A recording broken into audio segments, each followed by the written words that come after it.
தமிழகத்திற்கு பல்வேறு துறைகளுக்கு கொடுக்கப்பட வேண்டிய நிதியை வழங்கக் கோரி உள்துறை அமைச்சரிடம் கோரிக்கை விடுக்கப்பட்டதாக எதிர்க்கட்சித் தலைவர் தெரிவித்துள்ளார். 100 நாள் வேலை திட்ட பணிக்கு உடனடியாக நிதி ஒதுக்க வலியுறுத்தியிருப்பதாக எதிர்க்கட்சித் தலைவர் திட்டவட்டமாக தெரிவித்துள்ளார். நேற்றைக்கு முன்தினம் மாண்புமிகு உள்துறை அமைச்சரவை சந்தித்து தமிழ்நாட்டுக்கு வரவேண்டிய நிலுவைத் தொகைகள், பல்வேறு திட்டங்களுக்கு வரவேண்டிய நிலுவைத் தொகைகளை விடுவிக்க வேண்டும் என்று கோரிக்கை மனுவை அளித்திருக்கின்றனர். அதில் தான் மகாத்மா காந்தி தேசிய ஊரக வேலைவாய்ப்பு உறுதி திட்டத்திற்கு மத்திய அரசிடமிருந்து மாநில அரசுக்கு வருகின்ற நிதி தாமதப்படுகிறது, அதை உடனடியாக வழங்க வேண்டும் என்று நேற்றைக்கு முன்தினமே மத்திய உள்துறை அமைச்சரிடத்தில் கோரிக்கை மனுவை கொடுத்திருக்கிறோம். பன்னீரை மீண்டும் அதிமுகவில் இணைத்துக் கொள்வதற்கு வாய்ப்பே இல்லை என அதிமுக பொதுச் செயலாளர் எடப்பாடி கே பழனிசாமி திட்டவட்டம். கழக தொண்டர்கள் கோவிலாக நினைக்கும் தலைமை கழக அலுவலகத்தை ரவுடிகளை வைத்து அடித்து நொறுக்கியவருக்கு அதிமுகவில் இணைய தகுதியே இல்லை என காட்டும். பிரிந்தது மட்டுமில்லை, இந்த கட்சியை எதிரிகளிட்டு அடமான வைக்கிறத எங்களால் தாங்க முடியல. இன்னைக்கு அனைத்து இந்திய அண்ணா திராவிட முன்னேற்ற கழக தலைமை கட்சி அலுவலகத்தில் இவர் தலைமையில் ரவுடிகளை கூட்டிகிட்டு போய் அதை உடைச்சி அந்த தலைமை கழக புனிதமாக அனைத்து இந்திய அண்ணா திராவிட முன்னேற்ற கழக தொண்டனுடைய கோயிலாக இருக்கின்ற அந்த தலைமை கழகத்தை என்றைக்கு உடைத்தார்களோ அன்றைக்கே அவள் அந்த கட்சியில் இருப்பதற்கு தகுதி இல்லை. அந்த அடிப்படையில் அவள் இணைத்துக் கொள்கின்ற வாய்ப்பே கிடையாது. ஸ்டாலின் ஆட்சியில் சட்டம் ஒழுங்கு சீரழிந்து சிறுமி முதல் மூதாட்டி வரை யாருக்குமே பாதுகாப்பில்லாத சூழல் நிலவுகிறது. போதைப் பொருள் புழக்கம் அதிகரித்திருப்பதாகவும் எதிர்க்கட்சி தலைவர் குற்றச்சாட்டு.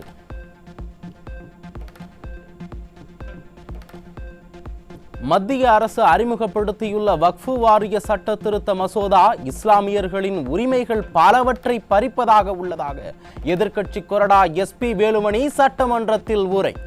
வக்ஃபு வாரிய சட்ட திருத்த மசோதாவிற்கு எதிராக கொண்டுவரப்பட்ட தீர்மானத்திற்கு அதிமுக ஆதரவு.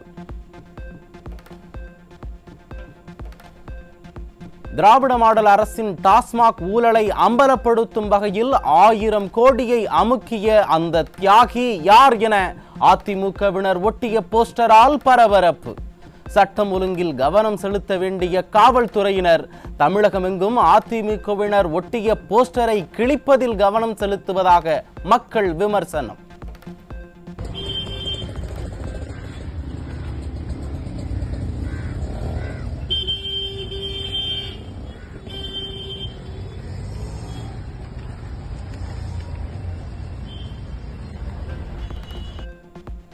கடலூர் மாவட்டம் பன்ருட்டி அருகே 11ஆம் வகுப்பு மாணவியை கடத்தி சென்ற கூலி தொழிலாளி போக்சோவில் சிக்கினார். ஸ்டாலின் ஆட்சியில் தினந்தோறும் சிறுமிகளுக்கு எதிரான குற்றங்கள் அதிகரித்து வருவதால் பெற்றோர்கள் கலக்கம்.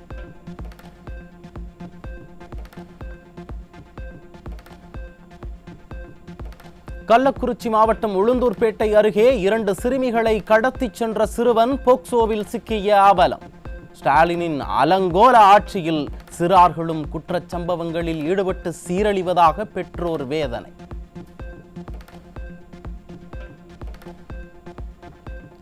மதுரையில் தனியார் பள்ளி மாணவியை கட்டாயப்படுத்தி ஆண் டெய்லர்களை வைத்து அளவெடுக்க வைத்த ஆசிரியை போக்சோவில் சிக்கினார். ஸ்டாலின் ஆட்சியில் ஆசிரியைகள் கூட போக்சோ வழக்கில் சிக்கும் அளவிற்கு தமிழகம் சீரழிந்திருப்பதாக மக்கள் வேதனை.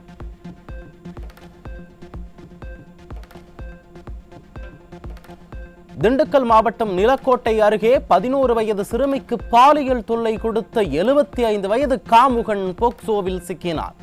ஸ்டாலின் ஆட்சியில் பெண் குழந்தைகளுக்கு பாதுகாப்பே இல்லை என பெற்றோர்கள் வேதனை.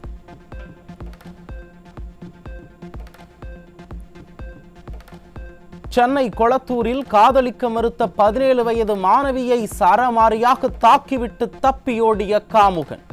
நிர்வாக திறனற்ற ஸ்டாலின் அரசு பெண்களுக்கு எதிரான குற்றங்களை தடுக்க நடவடிக்கை எடுக்குமா எடுக்காதா என மக்கள் ஆத்திரம்.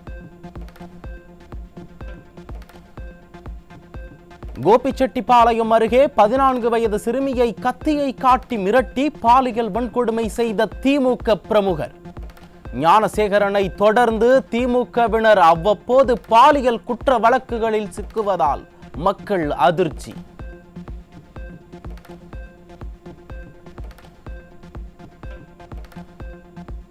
ராணிப்பேட்டை மாவட்டம் நெமிலி அருகே 5 வயது சிறுமிக்கு மயக்க மருந்து கொடுத்து 8ஆம் வகுப்பு மாணவன் பாலியல் சீண்டலில் ஈடுபட்டதால் அதிர்ச்சி. சிறார்களும் பாலியல் குற்றங்களில் ஈடுபடும் அளவிற்கு தமிழகத்தை சீரழித்ததுதான் திராவிட மாடலின் 4 ஆண்டு சாதனை என பெண்கள் வேதனை.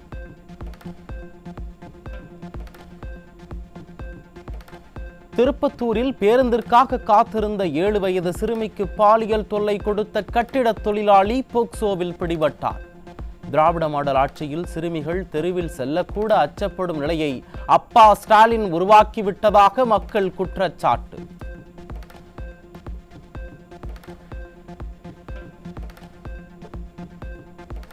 கோவை அருகே 65 வயது மூதாட்டி 3 பேர் கொண்ட கும்பலால் கூட்டு பாலியல் வன்கொடுமை செய்யப்பட்ட அவலம். எதிர்க்கட்சி தலைவர் கூறுவது போல் ஸ்டாலின் ஆட்சியில் சிறுமிகள் முதல் மூதாட்டிகள் வரை யாருக்குமே பாதுகாப்பு இல்லை என மக்கள் வேதனை.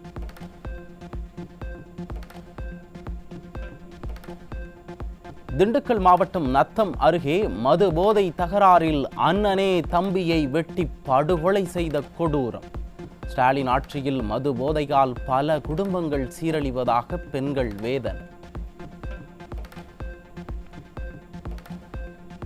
நாகப்பட்டினம் மாவட்டம் வேதாரண்யம் அருகே மது போதையில் மாமனாரை அடித்தே கொன்ற மருமகன் சிக்கினார்.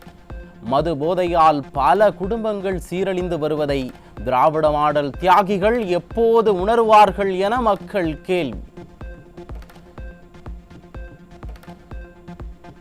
காஞ்சிபுரம் மாவட்டம் வையாவூர் அருகே கல்லூரி மாணவனை கத்தியால் குத்திவிட்டு வழிப்பறி செய்த மர்ம கும்பல். ஸ்டாலின் அரசின் ஏவல் துறை கும்பகர்ண தூக்கத்தில் இருப்பதால் வழிப்பறி கும்பல் சுதந்திரமாக சுற்றி வருவதாக பொதுமக்கள் வேதனை.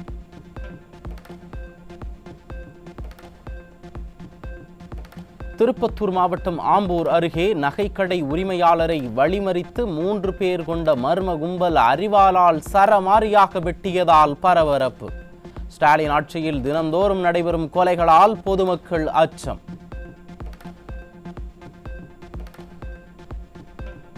சென்னை ராயப்பேட்டையில் மெத்தக்ளோன் என்ற போதைப் பொருள் பறிமுதல். நிர்வாக திறனற்ற திமுக ஆட்சியில் ஏவல் துறை கும்பகர்ண தூக்கத்தில் இருப்பதால் கலர் கலராக போதைப் பொருட்கள் விற்கப்படுவதாக மக்கள் குற்றச்சாட்டு.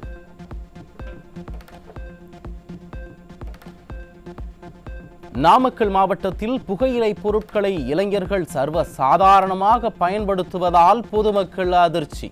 திராவிட மாடல் ஆட்சியில் கும்பகர்ண தூக்கத்தில் இருக்கும் காவல்துறை போதைப் பொருட்களை கட்டுப்படுத்த வேண்டும் என மக்கள் வலியுறுத்தல். தனது தொகுதியில் தொழிற்பேட்டை அமைக்க வேண்டும் என அதிமுக எம்எல்ஏ வைத்த கோரிக்கைக்கு சிறிதும் பொறுப்பின்றி புறம்போக்கு நிலம் இருந்தால் கொடுங்கள் என அமைச்சர் பதிலளித்ததால் மக்கள் அதிர்ச்சி. எந்தெந்த பகுதியில் புறம்போக்கு நிலம் உள்ளது என்பதை கண்டறிந்து அங்கு தொழில் வளர்ச்சிக்கான நடவடிக்கைகளை எடுப்பதுதானே அமைச்சரின் வேலை என மக்கள் கேள்வி. மாண்புமிகு உறுப்பினர்களுக்கு நான் சொல்வது என்னவென்றால், தங்கள் தொகுதிக்குட்பட்ட பகுதிகளில் ஆட்சேபனை இல்லாத புறம்போக்கு இடங்கள் ஒரு 10-15 ஏக்கருக்கு மேல் இருந்தால் அந்த இடத்தை குறிப்பிட்டால் துறையின் சார்பில் அதை ஆய்வு செய்து அங்கே தொழில்பேட்டை அமைக்க ஆவணம் செய்யப்படும் என்பதை நான் தெரிவித்துக் கொள்கிறேன். பெங்களூருவிலிருந்து வெளியேற்றப்படும் கழிவு நீரால் தென்பெண்ணை ஆறு முற்றாக மாசமடைந்திருப்பதாக மத்திய மாநில மாசு கட்டுப்பாடு வாரியங்கள் உறுதி செய்துள்ளது. தமிழக ஆறுகள் சீரழிவது குறித்து கர்நாடக துணை முதல்வரிடம் திராவிட மாடல் முதல்வர் ஏன் பேசவில்லை என கேள்வி எழுப்பும் மக்கள், திராவிட மாடல் கூட்டணி மக்கள் நலனுக்காகவா அல்லது வாரிசுகளின் நலனுக்காகவா என கேள்வி.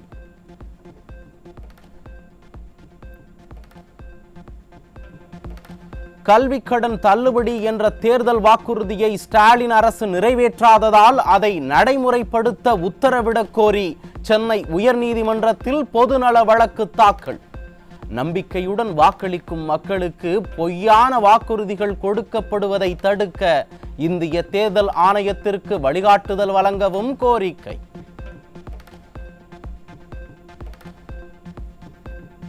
தமிழக வெற்றிக் கழகத்தில் கட்சி பொறுப்புகளுக்கு லட்சக்கணக்கில் பணம் வசூலிக்கப்படுவதாக அக்கட்சியினர் பரபரப்பு குற்றச்சாட்டு. நகரம், வட்டம், கிளை என பதவிக்கு ஏற்றாற்போல் 50,000 முதல் பல லட்சங்கள் வரை பேரம் பேசப்படுவதாக நிர்வாகிகள் ஆதாரங்களை வெளியிட்டு ஆதங்கம். நம்ம விழுப்புரம் மாவட்ட செயலாளர் மோகன் அவர்கள் எல்லா பொறுப்பும் பணம் கேட்டு இருக்கிறார். என்னுடைய பொறுப்பு மாவட்ட துணை செயலாளர் போட்டு 2வது மாவட்ட செயற்குழு உறுப்பினருக்கு என்கிட்ட 4 லட்சம் பணம் கேட்டார். இது இருக்கு. தர்மபுரி மாவட்டம் கடத்தூரில் அரசு தொடக்கப் பள்ளியில் காலை உணவு சாப்பிட்ட மாணவர்களுக்கு வாந்தி மயக்கம் ஏற்பட்டுள்ளது. பள்ளிகளில் உணவின் தரம் குறித்து ஸ்டாலினின் விடியா அரசு பரிசோதனை செய்வதில்லை என மக்கள் குற்றச்சாட்டு. மதுரையில் பள்ளி மாணவிக்கு ஆண் டெய்லர்கள் வலுக்கட்டாயமாக அளவெடுத்த விவகாரம் தொடர்பாக போராட்டம் நடத்திய மாணவர் அமைப்பு மீது காவல்துறை தாக்குதல். போக்சோ குற்றங்களுக்கு எதிராக போராடும் மாணவர் அமைப்பினர் மீது தொடர்ந்து கொடூர தாக்குதல்களை நடத்தும் ஸ்டாலின் அரசின் ஏவல் துறை. பழைய வாடகை முறையை கடைபிடிக்க கோரி கேஸ் டேங்கர் லாரிகள் இன்று முதல் காலவரையற்ற வேலை நிறுத்தத்தில் ஈடுபட்டுள்ளனர். தமிழ்நாடு, புதுச்சேரி உட்பட 6 மாநிலங்களில் 5,000 கேஸ் டேங்கர் லாரிகள் வேலை நிறுத்தத்தில் ஈடுபடுவதால் சிலிண்டர் விநியோகம் பாதிக்கப்படும் அபாயம்.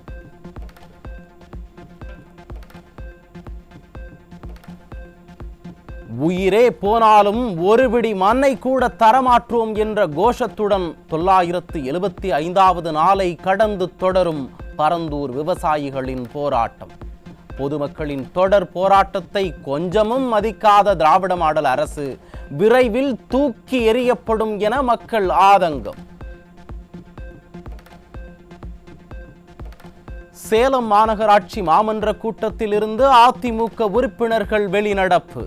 மக்கள் பிரச்சனைகளை பேச விடாமல் திராவிட மாடல் அரசு ஜனநாயக படுகொலை செய்வதாக குற்றச்சாட்டு.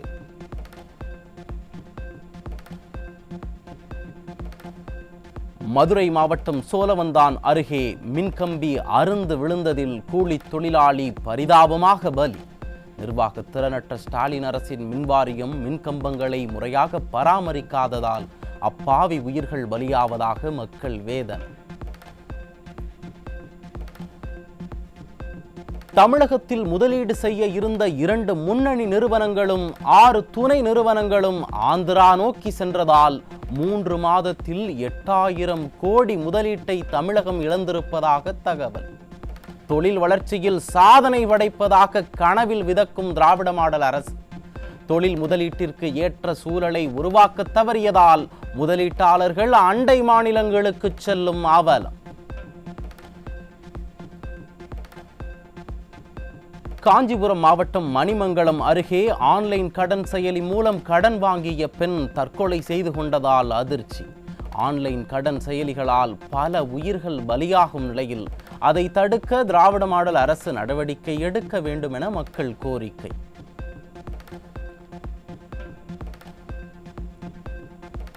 சென்னை திருவொற்றியூரில் அரசு நிர்மாணித்த 360 குடியிருப்புகள் திறந்து ஓராண்டாகியும் எந்த ஒரு பயனாளிகளுக்கும் ஒதுக்கீடு செய்யப்படாததால் பாலடைந்து வரும் அவலம். திராவிட மாடல் ஆட்சியின் நிர்வாக அலட்சியம் மற்றும் திட்டமின்மையே காரணம் என மக்கள் குற்றச்சாட்டு. சென்னை அடுத்த கோலப்பாக்கத்தில் குவிந்து கிடக்கும் குப்பைகளில் பறவைகள் அதிகமாக சேரும் சாத்தியம் உள்ளதால் விமான சேவைகளுக்கு பெரும் அச்சுறுத்தல்.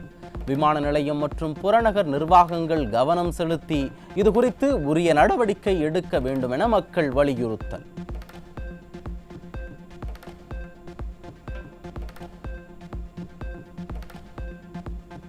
திராவிட மாடல் ஆட்சியில் கடந்த 3 ஆண்டுகளில் மட்டும் தமிழ்நாட்டிலிருந்து தேசிய நுகர்வோர் உதவி மையத்திற்கு 4298 புகார்கள் பதிவு.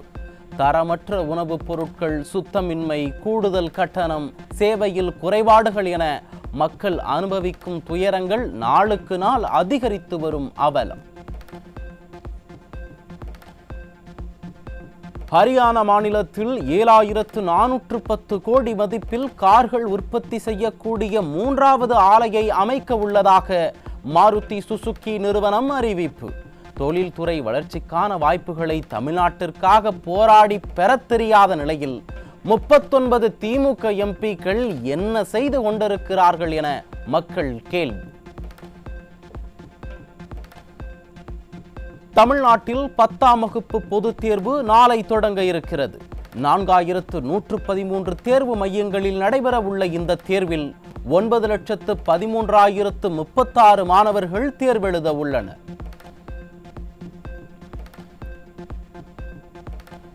தூத்துக்குடி மாவட்டத்தில் புகழ்பெற்ற திருப்புளியங்குடி காசினிவேந்தர் பெருமாள் கோவிலில் பங்குனி திருவிழா கோலாகலமாக கொண்டாடப்பட்டது. கருட வாகனங்களில் எழுந்தருளிய 3 பெருமாள்கள் வீதி உலா வந்து பக்தர்களுக்கு அருள்வாளித்தனர்.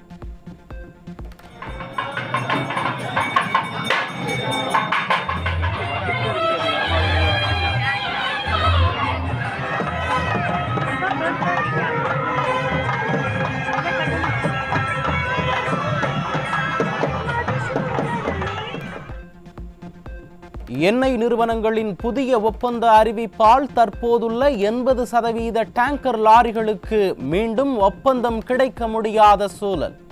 புதிய ஒப்பந்த முறைக்கு எதிர்ப்பு தெரிவித்து தென்மண்டல கேஸ் டேங்கர் லாரி உரிமையாளர்கள் வேலை நிறுத்தத்தில் ஈடுபட்டதால் வீட்டு உபயோக சிலிண்டருக்கு தட்டுப்பாடு ஏற்படும் அபாயம்.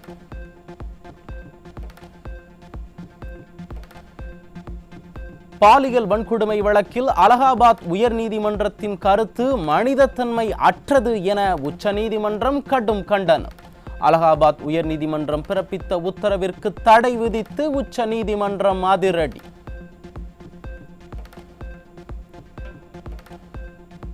டெல்லியில் 9ஆம் வகுப்பு மாணவனை பணத்திற்காக அவனது நண்பர்களே கடத்தி கொலை செய்த சம்பவத்தால் அதிர்ச்சி. 10 லட்சம் ரூபாய் கேட்டு மிரட்டியவர்கள் மாணவனை அடித்து கொன்று ஆற்றில் வீசி சென்றுள்ளனர்.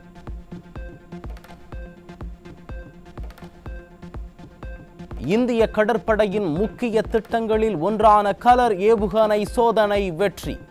இந்த ஏவுகணை துல்லியமாக குறிவைத்தல் திறன் மற்றும் அதிவேகத்தில் இயங்கக்கூடிய தொழில்நுட்பம் கொண்டது என தகவல் வெளியாகியுள்ளது.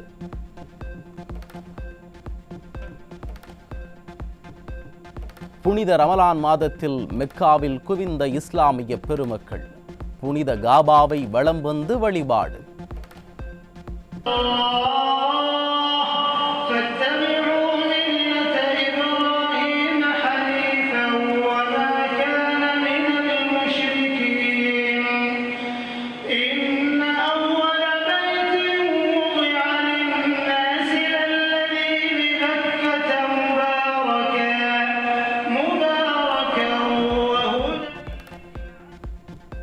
அமெரிக்க தேர்தல் நடைமுறையில் இந்தியா மற்றும் பிரேசில் நாடுகளில் இருப்பது போல பல மாற்றங்களை கட்டாயமாக்கி அதிபர் ட்ரம்ப் உத்தரவு. தேர்தலில் வாக்களிக்கும் வாக்காளர்கள் தங்களது குடியுரிமையை நிரூபிக்க ஆவணங்களை சமர்ப்பிக்க வேண்டும் என உத்தரவு. தென்கொரியாவின் தெற்கு பகுதிகளில் கடந்த வெள்ளிக்கிழமை பரவ தொடங்கிய காட்டுத் தீயால் இதுவரை 24 பேர் உயிரிழந்திருப்பதாக தகவல். பெரும் பாதிப்பை ஏற்படுத்தி இருக்கும் இந்த அதிபயங்கர காட்டுத் தீயால் 43,330 ஏக்கர் காடுகள் முற்றாக அழிந்துள்ளது.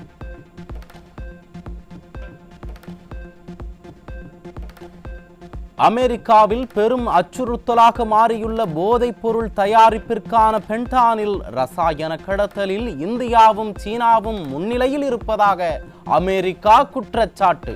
இந்தியா மீது அடுக்கடுக்கான குற்றச்சாட்டுகளை முன்வைத்து அறிக்கை வெளியிட்டுள்ளது அமெரிக்க தேசிய உளவு பிரிவு.